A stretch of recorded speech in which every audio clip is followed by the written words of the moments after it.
আসসালামু আলাইকুম ওরহমতুল্লাহি ওবারাকাতুহু।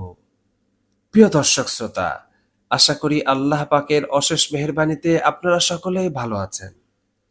লাইলাতুল কদর তথা সম্মানিত রাত। লাইলাতুল কদরের রাত হচ্ছে হাজার মাসের চেয়ে উত্তম রাত।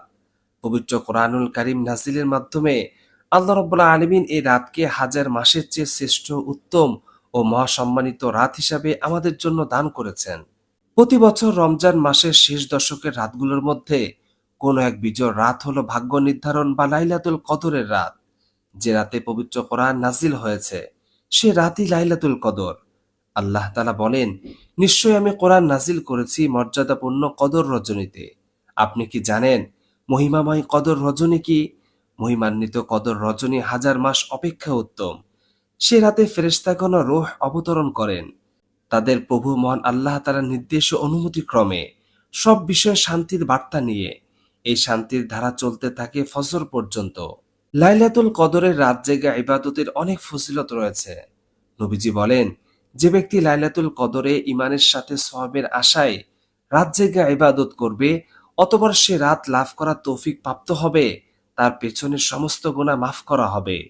এ রাতে মহান আল্লাহ তাআলা উম্মতে মুহাম্মদীকে হাজার মাসের ইবাদত বন্দিগি ও আমলের সমান সওয়াব দান করে।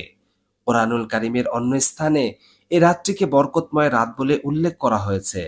রমজানের শেষ 10 দিনের যে কোনো বিজোড় রাতে লাইলাতুল কদর তালাশ করা যায়, অর্থাৎ 21, 23, 25, 27, 29 রমজান দিবাগত রাতগুলো।